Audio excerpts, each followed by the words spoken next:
Hello students, मैं हेमंत कुमार तेजस chemistry class के नए वीडियो में आपका स्वागत करता हूं। डियर स्टूडेंट्स, लास्ट वीडियो में हम लोग ऑस्मोटिक प्रेशर और लॉ ऑफ ऑस्मोटिक प्रेशर और रिवर्स ऑस्मोसिस के बारे में बात किए थे।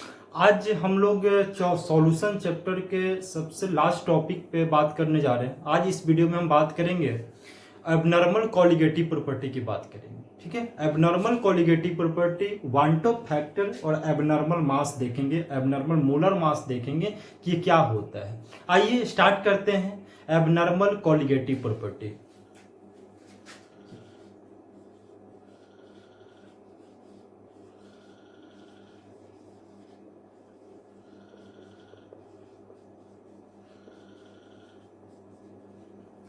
एबनॉर्मल कॉलिगेटिव प्रॉपर्टी, जरा देखिए, एबनॉर्मल कॉलिगेटिव प्रॉपर्टी को समझने से पहले आप कॉलिगेटिव प्रॉपर्टी को जरा याद कीजिए। कॉलिगेटिव प्रॉपर्टी आप इसके बारे में पढ़ चुके हो। कॉलिगेटिव प्रॉपर्टी के बारे में हमने बताया था कि कॉलिगेटिव प्रॉपर्टी डाइल्यूट सॉल्यूशन का एक ऐसा प्रॉपर्टी होता है जो नंबर ऑफ सॉल्यूट पार्टिकल पे डिपेंड करता है। वो कॉलिगेटिव प्रॉपर्टी डाइल्यूट सॉल्यूशन का एक ऐसा प्रॉपर्टी होता है जो नंबर ऑफ सॉल्यूट पार्टिकल पे डिपेंड करता है, but does not depends on shape, size, composition of solute particle. मतलब जो सॉल्यूट के कॉम्पोजिशन, शेप, नेचर पे डिपेंड नहीं करता है, ऐसे प्रॉपर्टी को हम कॉलिगेटिव प्रॉपर्टी बात कर रहे हैं, कहते हैं। और इस वीडियो में बात करेंगे एबनॉर्मल कॉलिगेटिव प्रॉपर्टी। हम कॉलिगेटिव प्रॉपर्टी की बात नहीं करेंगे, एबनॉर्मल कॉलिगेटिव प्रॉपर्टी। आपको ये थोड़ा सा डाउट लग रहा है कि क्या है ये एबनॉर्मल कॉलिगेटिव प्रॉपर्टी। जब हमने कॉलिगेटिव प्रॉपर्टी पढ़ चुका है तब ये क्या आ गया, तो बिल्कुल शांत होकर इस वीडियो को देखिए। आई होप आपको समझ में आ जाए कि एबनॉर्मल कॉलिगेटिव प्रॉपर्टी क्या है। ये इस चैप्टर का लास्ट टॉपिक है और इससे बहुत सारे क्वेश्चन आपसे एग्जाम में पूछे जाते हैं, न्यूमेरिकल प्लस थ्योरी। तो आप ध्यान से इस वीडियो को देखिए और हमारे साथ बने रहिए। चलिए अब देखिए एबनॉर्मल कॉलिगेटिव प्रॉपर्टी क्या है, जरा इस चीज को समझेंगे। जैसा कि आप जानते हो कि कॉलिगेटिव प्रॉपर्टी कितने तरह का होता है, ये 4 टाइप्स का होता है। पहला को हम बोलते हैं RLVP, relative lowering in vapour pressure of solution. दूसरा होता है elevation in boiling point of solution, elevation in boiling point. तीसरा होता है depression in freezing point, depression in freezing point. और नेक्स्ट एंड लास्ट जो होता है वो होता है ऑस्मोटिक प्रेशर। आप इसके बारे में पढ़ चुके हो और यही चारों जो टाइप्स है किसका टाइप्स है, कॉलिगेटिव प्रॉपर्टी। और ये सारे किस पे डिपेंड करते हैं, सारे के सारे डिपेंड करते हैं नंबर ऑफ सॉल्यूट पार्टिकल पे। ये डिपेंड करते हैं नंबर ऑफ सॉल्यूट पार्टिकल पे। मतलब कि आप जब सॉल्यूशन बनाते हो तो उसमें सॉल्यूट पार्टिकल का मोल्स कितना लेते हो इस पे डिपेंड करते हैं। आपको याद होगा जैसे RLVP के लिए फॉर्मूला क्या बताया था, P0 minus PS upon P0 equal to X solute, mole fraction of solute equal to N by N plus N equal to क्या, N बाई कैपिटल N।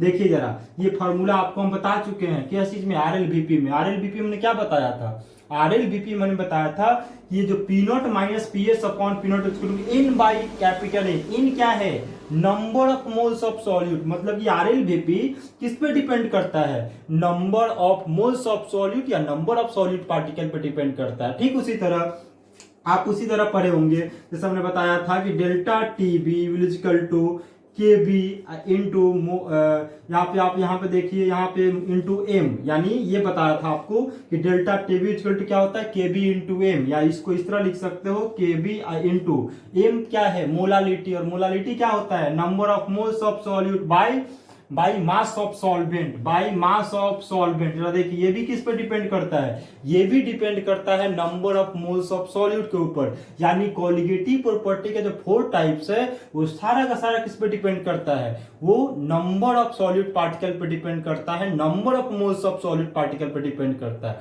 वो कॉलिगेटिव प्रॉपर्टी का। और इस वीडियो में हम बात करेंगे एबनॉर्मल कॉलिगेटिव प्रॉपर्टी की। अब ये एबनॉर्मल कॉलिगेटिव प्रॉपर्टी क्या है, जरा सा इस चीज को हम समझेंगे। ठीक है, आइए समझते हैं। सबसे पहले थोड़ा सा बोर्ड को क्लीन करते हैं। देखिए सबसे पहले हम बात करेंगे एबनॉर्मल कॉलिगेटिव प्रॉपर्टी के। तो जरा देखिए, अब याद कीजिए कॉलिगेटिव प्रॉपर्टी में, यहाँ कॉलिगेटिव प्रॉपर्टी में हम किस तरह की सॉल्यूट की बात करते थे। कॉलिगेटिव प्रॉपर्टी में हम नॉन वोलेटाइल या नॉन इलेक्ट्रोलाइट सॉल्यूट की बात करते थे। नॉन वोलेटाइल या फिर नॉन इलेक्ट्रोलाइट सॉल्यूट की बात करते हैं, मतलब एक ऐसा सॉल्यूट जो सॉल्यूशन के अंदर जाकर टूटता नहीं था, जिसका डिसोसिएशन नहीं होता था, वैसे सॉल्यूट की बात करते थे, लाइक शुगर, यूरिया, इस तरह के सॉल्यूट की बात करते थे। कहां पे? कोलिगेटिव प्रॉपर्टी में। तो वहां पे सॉल्यूट का नेचर नॉन वोलेटाइल था, नॉन इलेक्ट्रोलाइट था। अब जरा समझिए होता क्या था। अगर हम 1 मोल शुगर डिजल्व करते थे, 1 मोल शुगर डिजल्व करते थे, ये सॉल्यूशन के अंदर जाकर के आपको 1 मोल ही देता था, 2 मोल नहीं देता था, 3 मोल नहीं देता था, या फिर हाफ मोल नहीं होता था। जितना मोल आप डिजल्व करते थे उतना ही मोल आपको सॉल्यूशन के अंदर वो उतना मोल मिलता था। तो ऐसे सॉल्यूट को हम क्या बोलते थे? नॉन इलेक्ट्रोलाइट, मतलब जाकर टूटा ही नहीं। तो हम अब क्या बात करेंगे? एबनॉर्मल कोलिगेटिव प्रॉपर्टी का मतलब क्या है कि ऐसा कोलिगेटिव प्रॉपर्टी, डाइल्यूट सॉल्यूशन का ऐसा कोलिगेटिव प्रॉपर्टी जो डिपेंड करता है किसके ऊपर डिपेंड करता है? वो डिपेंड करता है nature, size, composition of solute particles but does not depends on number of solute particle. बहुत ही इंपॉर्टेंट है, इसको आप याद रखिएगा, ठीक है। यानी ये एबनॉर्मल कोलिगेटिव प्रॉपर्टी क्या है? डाइल्यूट सॉल्यूशन का एक ऐसा प्रॉपर्टी जो किस पे डिपेंड करता है? नेचर, साइज, कंपोजिशन पे डिपेंड करता है, जो नंबर ऑफ सॉल्यूट पार्टिकल पे डिपेंड नहीं करता है। ऐसे प्रॉपर्टीज को हम क्या बोलते हैं? Abnormal colligative property. अब ये क्या है? यानी हम इसमें किस तरह के सॉल्यूट की बात करेंगे? हम नॉन वोलेटाइल या फिर नॉन इलेक्ट्रोलाइट सॉल्यूट की बात नहीं करेंगे, हम यहां बात करेंगे वोलेटाइल सॉल्यूट, वोलेटाइल या फिर इलेक्ट्रोलाइट सॉल्यूट की बात करेंगे। मतलब आप समझ रहे होंगे, मतलब कि अगर वोलेटाइल, इलेक्ट्रोलाइट का मतलब क्या होता है? अंदर जाकर ब्रेक हो जाना, टूट जाना, डिसोसिएशन हो जाना, एसोसिएशन हो जाना, है ना। मतलब अगर आप जैसे यहां पर देख रहे थे 1 मोल शुगर डिजल्व करते थे तो 1 मोल ही मिलता था, लेकिन जब एबनॉर्मल कोलिगेटिव प्रॉपर्टी की बात करते हैं तो यहां पे आइए, मतलब कि जैसे मान लो आप 1 मोल NaCl लेते हो, तो हम ये सोचते हैं कि अगर हमने NaCl का 1 मोल लिया है तो ये सॉल्यूशन के अंदर जाके कितना मोल देगा? 1 मोल देगा। लेकिन ऐसा बिल्कुल नहीं होता है। क्यों नहीं होता है? क्योंकि NaCl जो सॉल्यूट है ये कैसा है? इलेक्ट्रोलाइट है। अंदर जाकर ये ब्रेक हो जाता है, और अंदर जाकर ब्रेक हो जाता है। इसका मतलब क्या है कि आपको 1 मोल देना चाहिए था, लेकिन सॉल्यूशन के अंदर वो इसका डिसोसिएशन हो जाता है और नंबर ऑफ मोल्स बढ़ जाता है। तो आपको पता है ये टूटता है तो कैसे टूटता है? Na प्लस और प्लस Cl माइनस में टूटता है, मतलब 1 मोल यहां और 1 मोल वहां। कितने मोल मिल गए? 2 मोल मिल गए। समझिए, आपने तो डिजल्व किया 1 मोल, लेकिन सॉल्यूशन के अंदर कितना जाके मिल गया?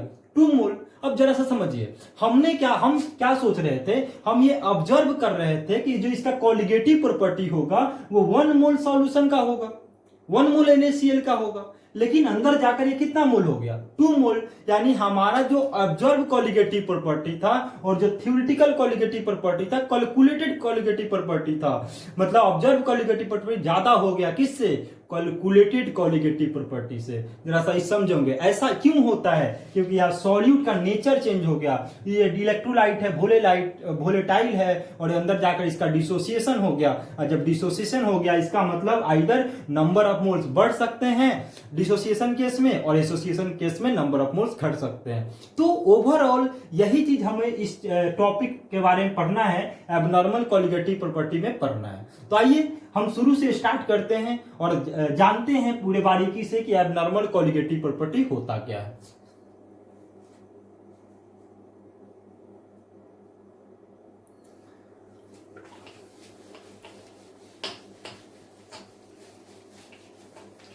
तो एबनॉर्मल कोलिगेटिव प्रॉपर्टी का आप डिफाइन कैसे कर सकते हो? इसको आप डिफाइन कर सकते हैं the properties of dilute solution which depends on nature, shape, size and composition of solute particle but does not depends on number of solute particle. This type of property is called abnormal colligative property. ठीक है, सबसे पहले इस property को वानटॉप ने establish किया था। इसके बाद वानटॉप ने सबसे पहले इस प्रॉपर्टीज को देखा था, इस तरह कह सकते हैं। तो इसका मतलब क्या हुआ? इसका मतलब हुआ कि मतलब आप देखो observe colligative property is equal to theoretical colligative property. Theoretical colligative property मतलब आप जैसे जरा सा ध्यान देना, अगर आप 2 मोल शुगर डिजल्व करते थे तो आप ये मानकर चलते थे कि 2 मोल शुगर डिजल्व किए तो सॉल्यूशन के अंदर 2 मोल होगा। और इसका मान लीजिए कि इसका कॉलिगेटिव प्रॉपर्टी अगर मान लो सॉल्यूशन के अंदर डिजल्व करते हैं, ठीक है, तो इसका कॉलिगेटिव प्रॉपर्टी अगर सपोज कीजिए कि अगर मान लीजिए इसका कॉलिगेटिव प्रॉपर्टी अगर हम 10 एटीएम मानकर चलते थे, कितना एटीएम मानकर चलते थे, 10 एटीएम, तो ये अंदर जाकर नहीं टूटता था, हमको कितना मिलता था, 10 एटीएम ही मिलता था। मतलब उस कंडीशन में ऑब्जर्व कॉलिगेटिव प्रॉपर्टी बराबर होता था थ्योरेटिकल कॉलिगेटिव प्रॉपर्टी, है ना, किस केस में, कॉलिगेटिव प्रॉपर्टी केस में। लेकिन एबनॉर्मल के केस में ऑब्जर्व कॉलिगेटिव प्रॉपर्टी बराबर नहीं होता है थ्योरेटिकल कॉलिगेटिव प्रॉपर्टी से। क्यों नहीं होता है? क्योंकि आप जो नंबर ऑफ मोल्स लेते हो सॉल्यूट का, वो सॉल्यूशन के अंदर जाकर या तो उसका डिसोसिएशन हो जाता है, नहीं तो एसोसिएशन होता है। मतलब आप जितना मोल डिजल्व करोगे हो सकता है वो उससे ज्यादा मोल बढ़ जाए, नहीं तो उससे कम मोल हो जाए। बात आ रहा है समझ में? चलिए, अब सबसे पहले इस चीज को किसने देखा? वन टॉप ने। अब देखो इस चीज को हमें क्या करना है, कोरिलेट करना है। देखो इसमें क्या होता था, हम चाहते, हम जान, ये पता है, ये हम शुरू से ऑब्जर्व कर रहे थे कि 10 एटीएम इसका कॉलिगेटिव प्रॉपर्टी होगा, लेकिन जैसे ही हमने NaCl को इसके अंदर डिजल्व किया तो मालूम चला कि इसका कॉलिगेटिव प्रॉपर्टी बढ़ गया, यानी कितना आ गया, मान लो 20 एटीएम हो गया। यानी आपका ये दोनों तो बराबर नहीं हुआ ना। इस कंडीशन में आप सोच रहे थे कुछ और, हुआ कुछ और। तो क्या करना होगा, इन दोनों को हमें कुछ ना कुछ कोरिलेट्स करना होगा। यानी इस कोरिलेट सबसे पहले किसने किया, तो यहां पर एक फैक्टर हम लेते हैं जिस फैक्टर का नाम होता है वन टॉप फैक्टर। यानी जहां पे आपको ये बताता है कि ऑब्जर्व कॉलिगेटिव प्रॉपर्टी और थ्योरेटिकल कॉलिगेटिव प्रॉपर्टी को हम कैसे कोरिलेट्स कर सकते हैं। ठीक है, तो आइए सबसे हम जानते हैं वन टॉप फैक्टर के बारे में। ठीक है, वन टॉप फैक्टर को हम पढ़ने से पहले थोड़ा सा एक छोटा टर्म है abnormal molar mass. Abnormal molar mass क्या है, जरा इस चीज को समझेंगे। देखिए जैसे मान लो कि यहाँ पे NaCl एक सॉल्यूट था, अब इसका molar mass, normal molar mass निकालो कितना होता है, नॉर्मल मोलर मास निकालोगे कितना हो जाएगा, देखो सोडियम का कितना हो जाएगा 23 प्लस 35.5 यानी हो जाएगा 58.5। यानी आप नॉर्मल मोलर मास NaCl कितना जानते हो, 58.5। लेकिन जैसे ही इसको सॉल्यूशन के अंदर हमने डिजल्व किया तो हम 2 मोल लिए थे, अंदर जाकर 4 मोल हो गया, तो उसका इसके अंदर जाकर, सॉल्यूशन के अंदर जाकर NaCl का मोलर मास चेंज हो गया। जब NaCl का मोलर मास चेंज हो गया तो ऐसे मोलर मास को हम बोलते हैं एबनॉर्मल मोलर मास, मतलब नॉर्मल से बढ़ गया या फिर घट गया, उसको बोलते हैं एबनॉर्मल मोलर मास। ऐसे समझ में? चलिए अब बात करते हैं वन टॉप फैक्टर के बारे में। ठीक है, चलिए, वन टॉप फैक्टर बहुत ही इंपॉर्टेंट टॉपिक है। इस टॉपिक से आपको बहुत सारे न्यूमेरिकल क्वेश्चन और पूछे जाते हैं, इसे ध्यान से देखिएगा। इसको बहुत ही आसान है, बहुत स्टूडेंट को समझ में नहीं आता है, लेकिन आई होप ये वीडियो देखने के बाद आपको जरूर समझ में आ जाएगा। चलिए बात करते हैं हम लोग वन टॉप फैक्टर के बारे में। ठीक है, वन टॉप फैक्टर, अब देखिए वन टॉप फैक्टर है क्या, इसको हम स्मॉल आई से डिनोट करते हैं। सबसे पहले इसको क्या डिनोट करते हैं, स्मॉल आई से। और वन टॉप फैक्टर है क्या, जरा इसके बारे में आप जानिए। ठीक है, सबसे पहले कि वन टॉप फैक्टर अगर आपको जानना है तो इसको समझिए, ये इसको डिफाइन कैसे कर सकते हैं। It is the ratio of observe colligative property and calculated colligative property.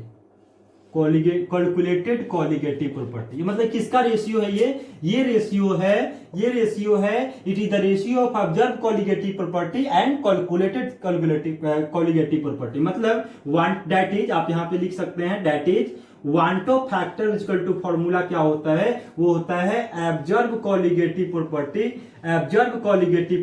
By theoretical colligative property, theoretical colligative property या फिर कैलकुलेटेड कॉलिगेटिव प्रॉपर्टी। ठीक है, इस चीज को आप समझे, मतलब ये फॉर्मूला होता है आपका van't Hoff factor equal to पहला। अब देखिए आप जानते हो, देखो कॉलिगेटिव प्रॉपर्टी 4 टाइप्स के होते हैं। तो अगर अलग अलग केस की बात करेंगे, अगर मान लीजिए हम इन द केस ऑफ अगर RLVP की बात करते हैं हम, तो RLVP की बात करते हैं तो यहाँ पे क्या हो जाएगा, RLVP के केस में अगर हम देखेंगे तो RLVP के केस में आप क्या देखोगे, I इक्वल टू क्या हो जाएगा, I इक्वल टू हो जाएगा, देखिए क्या होता है observe colligative property. Colligative property हमने क्या लिखा, RLVP, तो observe RLVP by theoretical RLVP। मतलब तो RLVP का फॉर्मूला क्या होता है, P0 minus PS upon P0। और ये कैसा है, एब्जॉर्ब है। अब बाई क्या हो जाएगा, P not minus P S upon P not, और ये क्या हो जाएगा, ये हो जाएगा आपका थ्योरेटिकल। बात है समझ में। तो अगर RLVP के केस में देखेंगे तो ये होता है, RLVP के केस में ये फॉर्मूला हो सकता है, ठीक है। उसी तरह अगर मान लो दूसरा केस चेंज करते हैं, जैसे मान लो अगर हम एलिवेशन के केस में बात करते हैं, एलिवेशन इन बॉइलिंग पॉइंट के केस में बात करते हैं, तो उस केस में आई का वैल्यू कुछ अलग हो जाएगा। यानी दूसरा केस अगर देखे, in the case of elevation in boiling point, ठीक है। अगर इसके केस में देखें तो देखिए I इक्वल टू क्या हो जाएगा, I इक्वल टू हो जाएगा, जरा देखेंगे इस चीज को यहाँ पे समझिए। आप जानते हो, देखिए आप जानते हो delta TB equal to KBI into M, यही तो फॉर्मूला जानते हो ना। तो I इक्वल टू फॉर्मूला निकालो तो क्या हो जाएगा, डेल्टा TB ऑब्जर्व अब बट्टा डेल्टा TB क्या हो जाएगा, थ्योरेटिकल हो जाएगा। और डेल्टा TB इक्वल टू क्या लिखोगे, KBI into M observe by KBI into M theoretical. कोई डाउट, समझ में आ रहा है ना। चलिए, या फिर आप इसको इस तरह भी लिख सकते हो, delta TB equal to I into KBI into M, ये भी एक फॉर्मूला होता है। यहां भी आप ये लिख सकते हो, delta TB equal to I into KB into M, ये है ऑब्जर्व कॉलिगेटिव प्रॉपर्टी, है थ्योरेटिकल कॉलिगेटिव प्रॉपर्टी, ठीक है। तो आप यहां से देख सकते हो। चलिए, अब दूसरा चीज क्या है, अब ये हमने देखा एलिवेशन के केस में। अगर हम डिप्रेशन इन फ्रीजिंग पॉइंट के केस में देखेंगे तो जरा देखिए, डिप्रेशन इन फ्रीजिंग पॉइंट के केस में देखेंगे तो डिप्रेशन इन फ्रीजिंग पॉइंट के केस में क्या हो जाएगा। तो अगर हम डिप्रेशन इन फ्रीजिंग पॉइंट के केस में देखते हैं, in the case of depression in freezing point, ठीक है, जरा देखिए। तो यहां पे क्या हो जाएगा, I equal to delta TF observed by delta TF theoretical हो जाएगा ना, कोई दिक्कत। या फिर आप इसको लिख सकते हो, delta TF equal to I into KF into M, ये भी सही है, ठीक है, ये हो गया। अगर आप किसके केस में, in the case of osmotic pressure, osmotic pressure के केस में आप देखते हो तो क्या हो जाएगा, देखो I इक्वल टू हो जाएगा pi observed by pi theoretical, कोई दिक्कत, pi observed by pi theoretical हो जाएगा। या फिर आप इसको लिख सकते हो, pi equal to I into CRT, या फिर दूसरा लिख सकते हो, pi equal to I into MRT, ठीक है, ये भी हो गया। समझ में आ रहा है क्या बोल रहे हैं। मतलब यहाँ पे अगर कॉलिगेटिव प्रॉपर्टी अलग अलग टाइप्स में देखो, कुछ नहीं हुआ, बस यहाँ I बढ़ गया, वांट ऑफ फैक्टर बढ़ गया, क्योंकि जब भी हम वोलेटाइल सॉल्यूट की बात करते हैं तो वहां पे I आ जाता है, ठीक है, वांट ऑफ फैक्टर काम करता है। तो ये तो आपको हम थोड़ा सा बता दें कि ये एबनॉर्मल कॉलिगेटिव प्रॉपर्टी होता क्या है। अब नॉर्मली आगे हम जानते हैं वांट ऑफ फैक्टर के बारे में पढ़ने जा रहे हैं, और आई हमको शायद ये आपका ये जो वांट ऑफ फैक्टर वीडियो है वो शायद 2 पार्ट में हो सकता है, ठीक है। तो फर्स्ट पार्ट में अभी तक आपने ये देखा, थोड़ा सा और बात करते हैं वांट ऑफ फैक्टर के बारे में, फिर हम बात करेंगे वांट ऑफ फैक्टर से डिसोसिएशन। यहाँ दो केस होता है। वांट ऑफ फैक्टर मतलब हो सकता है कि आप मान लो कि जो भी सॉल्यूट लो, जैसे मान लो हम 2 मोल ऑफ NaCl ले लिए, तो 2 मोल NaCl लेंगे तो ये सॉल्यूशन के अंदर जाकर NaCl टूट जाता है, और टूट जाकर आपको कितना देगा, जैसे मान लो अगर 2 मोल NaCl लेते हो तो अंदर जाकर ये मान लो 4 मोल दे देगा। तो यहाँ पर जो नंबर ऑफ मोल्स आप डिजर्व कर रहे हो तो उससे नंबर ऑफ मोल्स बढ़ सकता है, पहला केस। और दूसरा, नंबर ऑफ मोल्स आप जितना डिजर्व करते हो सकता है उससे कम हो जाए। तो जब नंबर ऑफ मोल बढ़ जाता है हमारे, जो हम इतना लेते हैं उससे अगर बढ़ जाता है तो हम उसको कहते हैं डिसोसिएशन हो रहा है। और जब नंबर ऑफ मोल जितना हम लेते हैं उससे कम हो जाता है तो उसको हम कहते हैं एसोसिएशन हो रहा है। मतलब यहाँ पर हम 2 केस देखने वाले हैं वांट ऑफ फैक्टर में, पहला डिसोसिएशन का केस और दूसरा एसोसिएशन का केस, ठीक है। चलिए हम बात करते हैं वांट ऑफ फैक्टर के बारे में, इसको नोट कीजिए।